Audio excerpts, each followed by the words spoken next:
What does it take to stay the course? And why is that even important in the first place? So there's all those questions that come up when we think of staying the course. And then we think of people have dreams and goals and aspirations and desires in life. And so here's the thing, that we have our dreams, and unless we have a mentor or a coach or somebody that can help us stay the course, maybe an upline leader that is just committed to one's success. And I know that there's a number of those on here that are committed to success, committed to getting what they set out to do. So I could hit this from multiple levels. We could talk about how water has cut through rocks by staying the course for thousands of years. But we could also hit it from a little different angle. That's where I'm intending to go this morning, is around how we think and how we process and what we do. You know, we have this big dream and this big goal, but then oftentimes we find ourselves only having a dream and a goal, but no actions that match the dream. You see, to have actions that match the dream, there's pain involved. Let me be very clear. If you have a big dream, I've got news for you. You also have pain on your horizon. It's impossible to achieve a big dream without experiencing some degree of pain. Pain is associated with creating what it is that most would like to create. People tell me they want to be debt-free, they want to be a lender and not a borrower. They feel good about it. When they say that, they should rightfully feel the principle that we should aspire to achieve and acquire. However, with that desire comes pain. It means staying the course. Abraham Lincoln said something so profound once, but he said it in a few small words. It reminds me of when he did the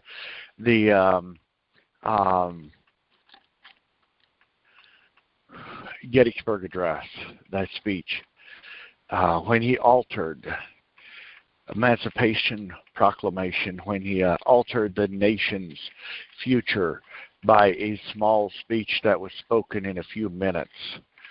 Simple. Most of the words were single syllable, very simple, but yet it altered how the future of the nation went. Abe said this about staying the course. He said, a rolling stone gathers no moss, meaning a person that's constantly bouncing from one to the next will never gather any green, will never gather any money, green money, resources, whatever it is they desire to have. A rolling stone gathers no moss. So to come back and complement the question of staying the course, that was one of the most powerful speeches spoken by our previous leadership of the United States of America. But yet it's so simple, it's easy to overlook. However, it's extremely powerful. Now let's go back to the pain. You know, you might say that that's not true. Not all good things come from pain. For those of you that have children and you love your children, understand the pain. Everything good comes with a source of pain connected to it. There has to be something that you do for it, or it's not good. You know, that the part of the pain might be to say, not today. Today I'm not having that dessert. I'm not having that alcohol. I'm not having the thing that feels good and that I'd like to have, but I know it's not going to get me where I want to go. It's a conversation of today I'm not doing that. Let me remind us, our feelings will want us to sleep in just a little bit longer. Our feelings will want us to have that thing that tastes good, or our feelings will say, you don't need to do that extra thing today. If it's not here tomorrow, it's not worth doing it anyway. There's no need in doing it anyway. I remember hearing that as a child, people saying, well, if it's not here for tomorrow, then it didn't need to be done anyway. or if tomorrow doesn't come, it didn't need to be done anyway, or something of that nature. Our feelings will tell us those things like that. But let me tell you what's at the end of your feelings. If you guys are ready and have a pen and paper handy, I'll tell you what's at the end of your feelings. You can take a note on that and look at it every day whenever you want to go by the direction of your feelings. At the end of your feelings is absolutely nothing.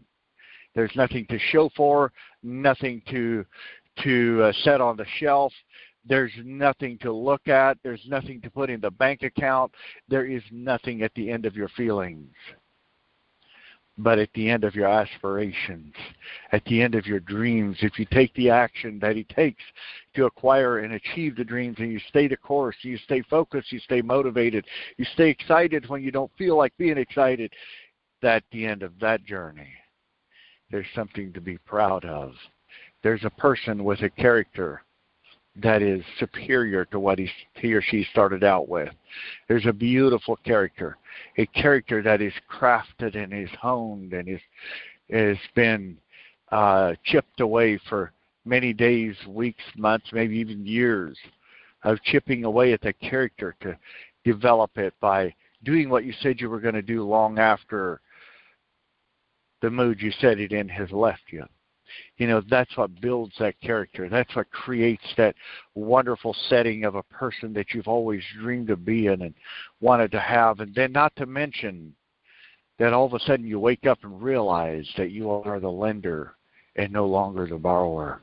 We've all been a borrower at one time. There's nothing wrong with that. It's just okay for the moment. But strive to move out of it as soon as possible. Strive to move into who you truly are and what's truly possible for you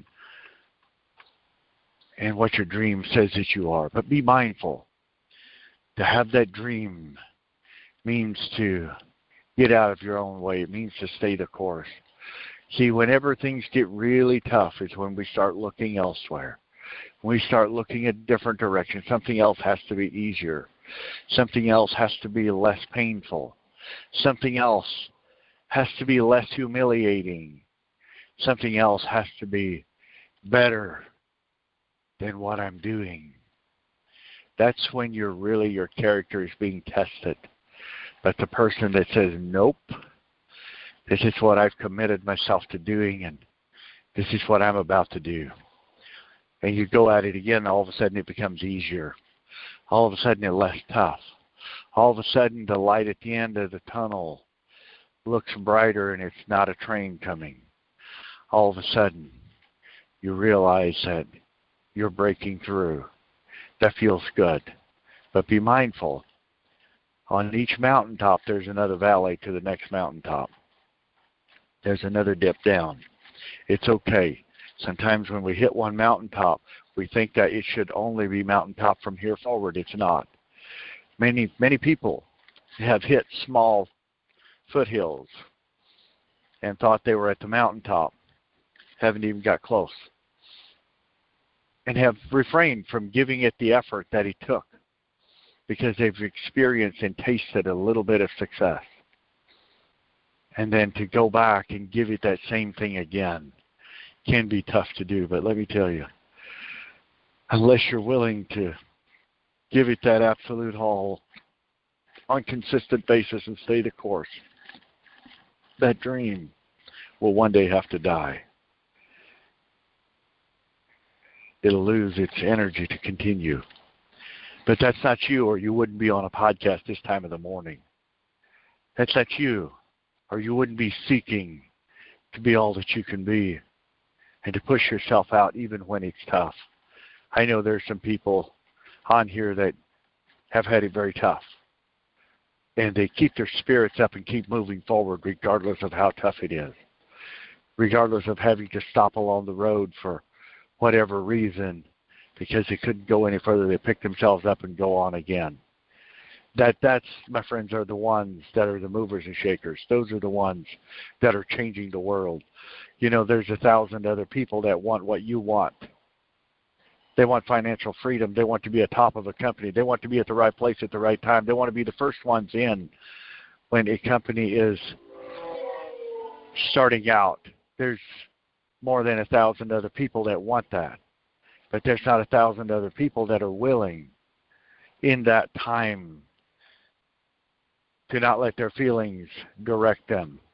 There's not 1,000 other people that are unaware. Most people think at the end of their feelings comes a pot of gold, and they just live life smoothly. It doesn't work that way. At the end of your feelings is nothing. And nothing creates nothing. Nothing does nothing. Nothing gives no satisfaction. There is no reward for that. But at the end of blood, sweat, and tears, hard work, grind, tired, doing what you said you were going to do, comes a life. The people wonder, how did that person get that lucky? You see, the harder you work, the luckier you get. You see, the more consistent you are, the more luck seems to come your direction. Guys, with that being said, Asher, I appreciate the request. I just encourage you guys to go out, be all that you can be, and be consistent. Know if the dream doesn't bring pain, it wasn't a big enough dream. If your dream isn't bigger than what you can comprehend, it's probably not a real dream. It's just a little bit of wishful thinking. You see, your dream needs to be so big. Your goal, dream needs to be so big that it's impossible for you to do it on your own. You need the help of God to get there. Thank you, guys. Make it a great day, and as always, remember, don't settle for less than who you are. May God bless you.